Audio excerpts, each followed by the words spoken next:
Chères sœurs et frères en Christ, je suis heureuse de vous retrouver en ce dimanche matin. Nous sommes à Mittesheim et c'est une joie pour moi de vous accueillir ici, au nom de Dieu le Père et le Fils et le Saint-Esprit. Amen. Nous sommes réunis ici en la présence de notre Seigneur avec nos attentes. Nous portons avec nous les attentes du monde. Nous venons vers Dieu comme il vient à nous en Jésus. Lui sait par expérience à quoi ressemble la vie des humains. Nous venons ici avec notre foi, mais aussi avec nos doutes. Nous venons avec nos espoirs, mais aussi avec nos peurs. Nous venons tels que nous sommes parce que c'est lui qui nous invite à venir le rejoindre. Et il nous a même promis de ne jamais se détourner de nous. Alors je vous invite à prier pour entrer dans ce temps de culte. Avec cette prière antiphonée, vous trouvez les paroles à dire pour vous qui sont en gras. Dieu de toute miséricorde,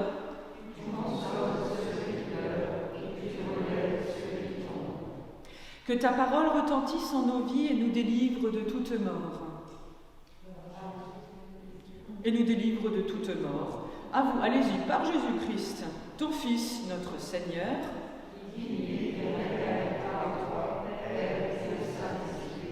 un seul Dieu pour les siècles des siècles. Amen. Et vous voyez, quand on prie, il n'y a pas de fausses notes. On peut toujours prier tel que l'on veut et être accompagné par une parole. Alors, pour ce dimanche et cette semaine, elle est extraite de 2 Timothée au 1er chapitre. C'est une parole qui fait suite à un passage dans la Bible, justement, de l'apôtre Paul, qui exhorte sa communauté, là, justement, la communauté, à tenir bon, malgré les noirceurs, malgré les persécutions de l'époque, malgré aussi les doutes qui peuvent assaillir la communauté chrétienne.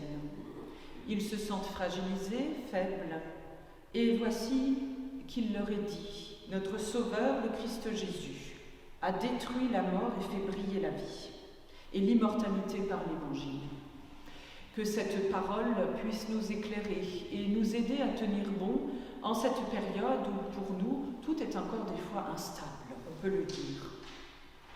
Alors, puisqu'avant je me suis loupée avec la prière, je vais faire attention de ne pas me louper avec le psaume. Alors, je vous invite à dire avec moi ce psaume 68 qui est prié, voire même chanté dans certaines églises protestantes en ce dimanche matin. Les justes se réjouissent, ils exultent devant Dieu. Son nom est le Seigneur, dansez devant sa face.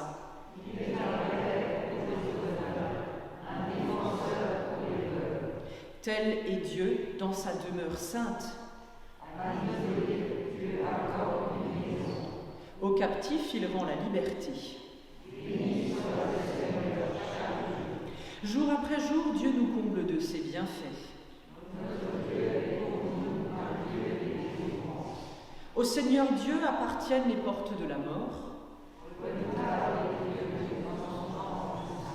C'est lui qui donne à son peuple force et puissance. Oui, béni soit Dieu. Et nous pouvons chanter tranquillement, nous restons assis. Laudate omnes gentes. On le chante 3 fois.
donne la maîtrise, hein, c'est l'organiste qu'il faut suivre, pas le pasteur.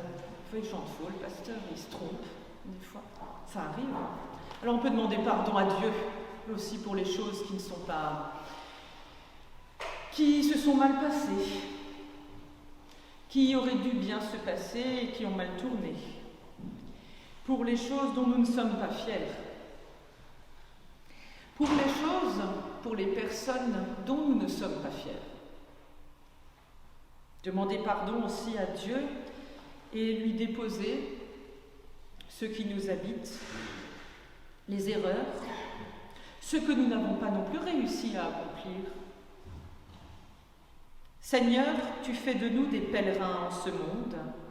Là où le passé nous emprisonne, tu dessines pour nous un chemin d'avenir. Là où l'inquiétude nous menace, tu nous offres la confiance. Là où l'écoulement du temps nous oppresse, tu nous ouvres à l'éternité. Pardonne-nous. Quand le découragement nous et préserve nos paroles. Faisons le point avec le Seigneur en silence.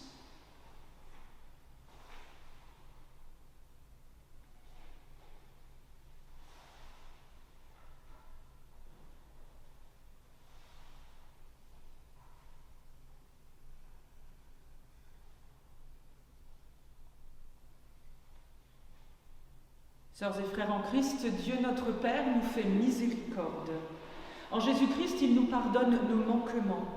Voici la parole du Seigneur qui nous est adressée ce matin. Je suis proche de tous ceux qui ont le cœur brisé. Je sauve ceux dont l'esprit est abattu. Je libère mes serviteurs.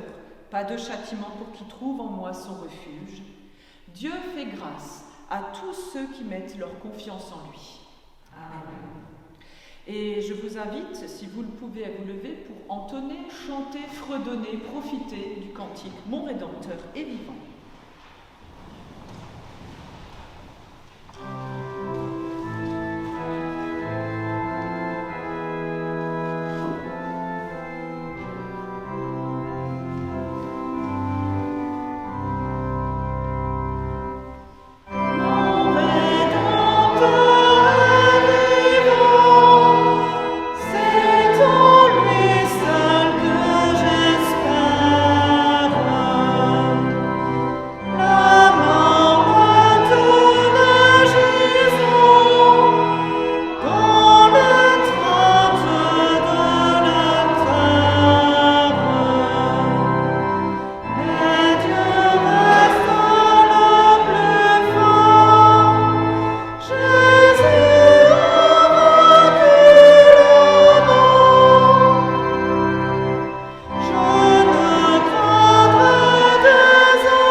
Et voici cette parole à partager, cette prière pour nous éclairer avant de lire dans la Bible.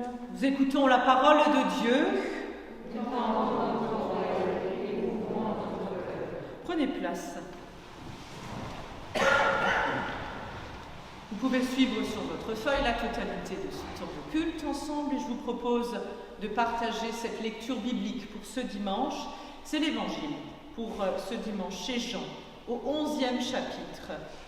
Alors, il y a quelques versets j'ai mis en pointillé parce que 45 versets, on aurait eu du mal. Donc voilà, je vous ai fait un condensé, ce qui était proposé, parce que c'est le passage où Jésus se rend au tombeau de Lazare. Son ami Lazare vient de mourir et il va ressusciter. Voici ce qu'il nous est dit. Un homme appelé Lazare tomba malade. Il habitait Béthanie, le village où vivaient Marie et sa sœur Marthe.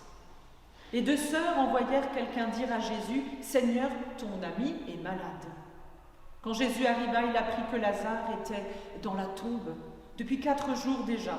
Béthanie est proche de Jérusalem, à moins de 3 kilomètres. Et beaucoup de Juifs étaient venus chez Marthe et Marie pour les consoler de la mort de leur frère. Quand Marthe apprit que Jésus arrivait, elle partit à sa rencontre. Mais Marie resta assise à la maison. Marthe dit à Jésus, « Seigneur, si tu avais été ici, mon frère ne serait pas mort. Mais je sais que même maintenant, Dieu te donnera tout ce que tu lui demanderas. » Jésus lui dit, « Ton frère se relèvera de la mort. » Marthe répondit, « Je sais qu'il se relèvera lors de la résurrection des morts au dernier jour. » Jésus lui dit, « Je suis la résurrection et la vie. Celui qui croit en moi vivra, même s'il meurt. Et celui qui vit et croit en moi ne mourra jamais.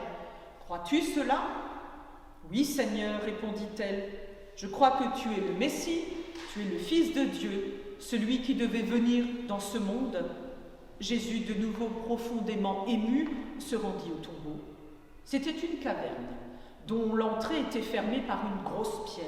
« Enlevez la pierre, dit Jésus. » Marthe, la sœur du mort, lui dit, « Seigneur, il doit sentir mauvais, car il y a déjà 4 jours qu'il est ici. » Jésus lui répondit, « Ne te l'ai-je pas dit, si tu crois, tu verras la gloire de Dieu. » On enleva donc la pierre. Jésus leva les yeux vers le ciel et dit, « Père, je te remercie de m'avoir écouté. Je sais que tu m'écoutes toujours, mais je le dis à cause de ces gens qui m'entourent, afin qu'ils croient que tu m'as envoyé. » Cela dit, il cria très fort, « Lazare, sors de là !» Le mort sortit, les pieds et les mains entourés de bandes et le visage enveloppé d'un linge. Jésus dit alors, « Déliez-le et laissez-le aller. » Beaucoup de Juifs parmi ceux qui étaient venus chez Marie et avaient vu ce que Jésus avait fait, crurent en lui. Grâce soit rendue à Dieu pour sa parole, que ces mots nous éclairent et que cela vienne nourrir notre foi. Amen. Qui est le maître de la vie ? Alors, c'est une grande question. Sommes-nous les maîtres de notre propre vie ? Ce matin, par exemple, on peut dire, vraiment le pasteur, le célébrant, c'est celui qui doit être le chef d'orchestre du culte. Ou bien est-ce l'organiste, voilà, que nous suivons ? Ou bien est-ce l'assemblée qui forme l'Église ? Qui est le maître des choses, de chaque instant, de chaque moment ? Sommes-nous nous-mêmes les maîtres de notre propre existence ? Telle est une question métaphysique, existentielle, qui, je pense, nous a déjà tous parcourus. Ou bien ne sommes-nous maîtres de rien, en fait ? Tout ça n'est qu'un jeu, un puzzle où Dieu s'amuse avec nous comme des petits pions à balader sur un échiquier. Certains longtemps l'ont pensé, que tout était déjà joué. Mais Dieu pourtant nous a donné le libre arbitre, la responsabilité. Et voici comment nous, humains, pouvons-nous réagir lorsque nous sommes face à des épreuves, du coup. Comment réagir, par exemple ici, quand on perd un frère ou un ami ? Comme Marthe et Marie, on peut être envahi par la tristesse, les larmes, ou peut-être par les reproches même envers Dieu. Si c'est lui qui est le maître de la vie, alors c'est sa faute. Tout est sa faute. Les sentiments de révolte vont avec la douleur ressentie face à la séparation d'avec celui qui n'est plus là. Et ici, dans notre histoire, Jésus va utiliser cette occasion pour montrer que lui peut donner la vie au milieu de ce qui semble être la fin de la vie. Voici le dernier signe miraculeux que l'évangile de Jean nous propose de découvrir à travers Marthe, Marie et Lazare. Marthe commence par faire des reproches. C'est facile, on en fait tous. C'est la faute à, il n'avait qu'à, tu aurais dû être là, si tu avais été là, on aurait enfin pu. Bref. Ensuite, elle va nous dire ce qu'elle croit. Comme beaucoup de Juifs de son temps, elle croit à la résurrection des morts, au dernier jour de tout temps. Un peu comme nous, au dernier jour du grand retour du Christ. Et elle va s'en remettre entre les mains de celui qu'elle reconnaît comme le Fils de Dieu. Elle va lui dire, ok, d'accord, si tu es là, si tu peux toutes choses, je m'en remets à toi. Mais Marie est inconsolable. Sa tristesse est si forte qu'elle va d'abord faire des reproches. Les larmes vont couler. Et ça va provoquer une émotion si forte aussi chez Jésus qu'il va se mettre à pleurer. Comme quoi, le Fils de Dieu est aussi un être humain. Il est aussi quelqu'un qui a des sentiments, des émotions. Il pleure, il vit avec les uns et les autres. Il est vraiment un homme touché ici, touché par la douleur. Il montre ses sentiments avec force, à tel point que cette force qu'il a trouvée dans la douleur va lui permettre de s'écrier pour faire ressusciter le mort. Alors il y a cette question, peut se demander Lazare, le cadavre qui pue depuis 4 jours dans le tombeau, sérieusement. Vous croyez qu'il lui apportait des aromates? Pourquoi Jésus aussi dans son tombeau au bout de 3 jours? Ça devait sentir, c'est normal. On voulait non pas l'embaumer seulement, mais mettre des parfums, des bonnes odeurs. La question ici nous est posée très clairement. Qui donne la vie? Et Lazare, est-ce qu'il ne fait pas seulement un petit brin de somme? Ou est-ce qu'il est vraiment mort, finalement? Pourquoi cette question est posée? Pour nous montrer que le retour à la vie est possible. Alors, c'est sûr, ça n'est pas semblable à la résurrection de Jésus-Christ. C'est unique, c'est définitif. Le sommeil dans lequel Lazare s'est endormi, il est tout autre. Ce sommeil va permettre de manifester ce qu'on appelle la gloire de Dieu. Lazare revient, mais il va quand même mourir de nouveau après. Eh oui, c'est un peu dommage finalement. Il va mourir de nouveau jusqu'à la résurrection au dernier jour. Vous me direz, pourquoi il a fait ça, Jésus? Quelle était son idée? Quel était son objectif? À quoi bon ça sert si en plus au bout d'un moment, il va finalement mourir, Lazare? C'était pour manifester qu'il peut toutes choses, même aux moments les plus difficiles, les plus incompréhensibles, les plus tristes, où personne ne s'attend à ce qu'un miracle ait lieu. Voilà, les jeux sont faits, tout a été dit à travers cet épisode. Le temps des signes miraculeux est dévoilé. Jésus nous dit qui il est vraiment. Il n'est pas qu'un guérisseur. Jésus est quelqu'un qui vient sauver et qui vient donner la vie. Désormais, il y a ceux qui ont vu et qui croient. Et puis il y a les autres. Voilà le moment charnière de l'évangile de Jean. C'est un moment important. En théologie, on dirait c'est une césure qui va nous aider à comprendre finalement enfin la suite de l'évangile.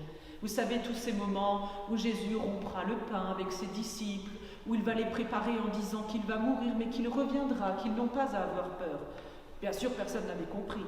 Ici, c'est le moment où finalement tout va ensuite commencer à basculer. Mais ici, c'est aussi maintenant le temps de croire. Le temps de croire que Jésus est proche. Il est proche par sa force de résurrection de tous ceux qui mettent leur confiance en lui. Là où il n'y a que les yeux pour pleurer, nous pouvons aussi offrir notre confiance à Dieu et laisser notre vie entre les mains du Fils de Dieu. Posons-nous cette question, que pouvons-nous avoir, nous, comme horizon dans notre vie? Avec tout ce que nous vivons maintenant, le Covid, l'économie qui fout le camp, la crise mondiale, bref, si on mettait tout ça dans un sac, on secoue fort et on se dit, et moi en plus qui viens à l'église, qui prie Dieu, qui croit en Dieu, finalement, qu'est-ce que je peux moi dire, qu'est-ce que je peux proposer comme objectif, comme horizon à ceux qui m'entourent, à moi-même et aux autres? Comment je peux être un chrétien rayonnant alors que tout autour semble être complètement flingué? Comment? Grande question.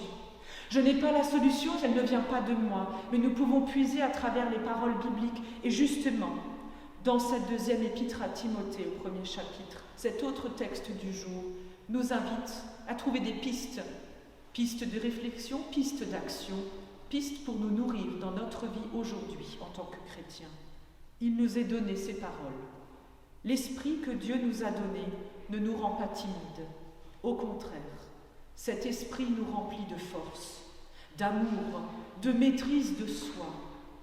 Comptant sur la force que Dieu donne, c'est lui qui nous a sauvés, à cause de son propre plan et de sa grâce.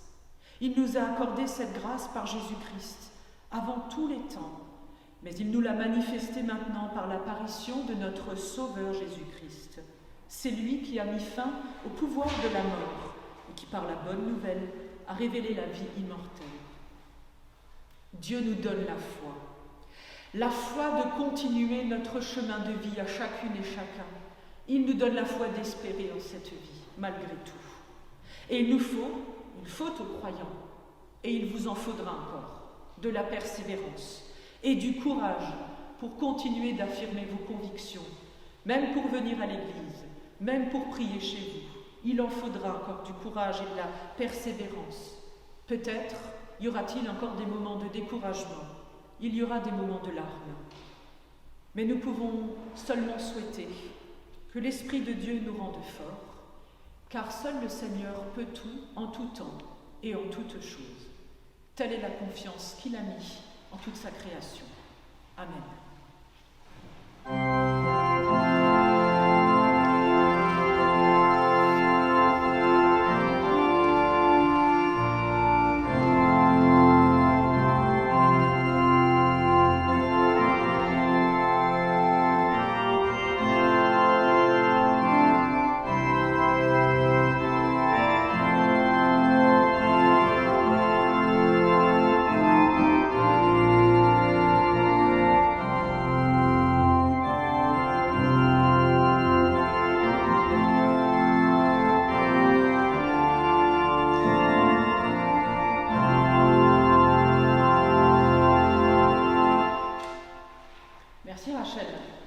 Aussi inattendu que magnifique. Super, c'est chouette. Vous aimez pas? Moi j'adore, c'est beau. En plus alors que ça jette, c'est bien. On va chanter ensemble si vous êtes motivés. Vous êtes motivés? Moi je sais les masques, c'est chiant avec les lunettes. Mais profitez de ce cantique que nous allons ensemble prendre. Dieu fait de nous en Jésus-Christ des hommes libres. Alors certes masqués, mais nous sommes libres quand même. Libres de chanter, libres de fredonner ou de profiter du cantique. Je vous invite à vous lever si vous le pouvez.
Nous intercédons maintenant ensemble et vous trouvez cette prière sur votre feuille.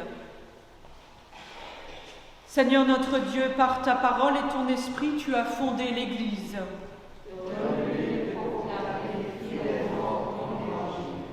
Que ce monde passe et que vienne ton royaume.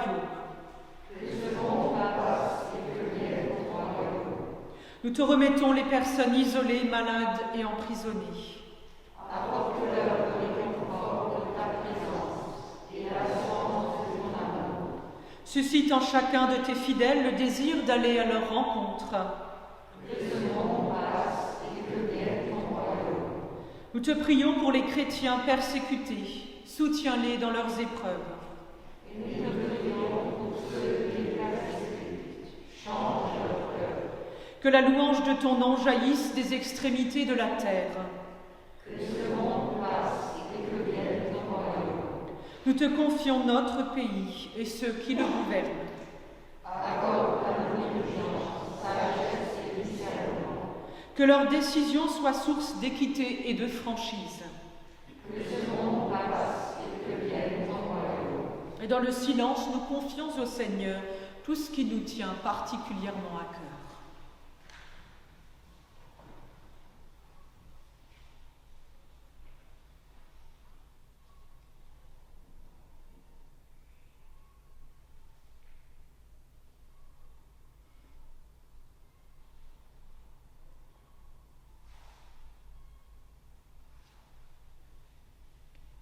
Vivant ce monde, nous gardons les yeux fixés sur ton royaume, Seigneur, qui vient.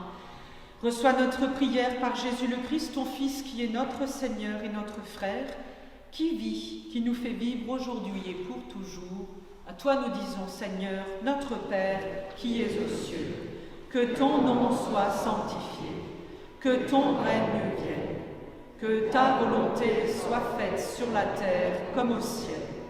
Donne-nous aujourd'hui notre pain de ce jour. Pardonne-nous nos offenses, comme nous pardonnons aussi à ceux qui nous ont offensés. Et ne nous laisse pas entrer en tentation, mais délivre-nous du mal. Car c'est à toi qu'appartiennent le règne, la puissance et la gloire, pour les siècles des siècles. Amen. Partageons ensemble la parole d'envoi. Je vous invite à vous lever. Je vous ai pris une parole d'envoi vraiment pour vous éjecter de l'Église, vraiment, afin que vous puissiez poursuivre votre chemin de vie avec vraiment la bénédiction du Seigneur. Nous partageons ensemble. Oui, va avec la force que tu as, deviens un témoin de la foi.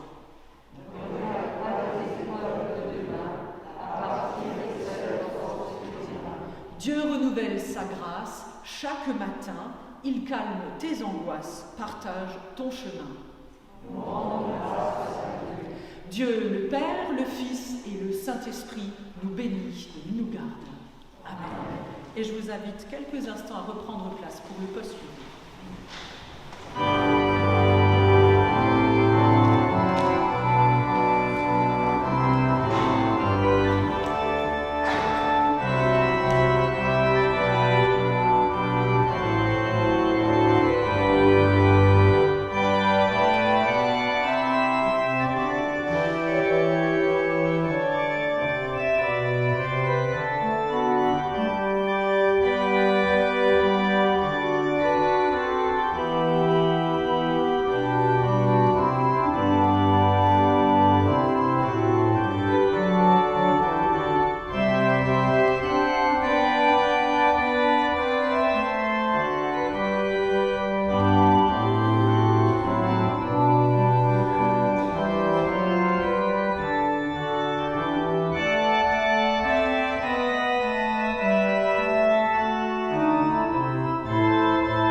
Et bon dimanche à tous.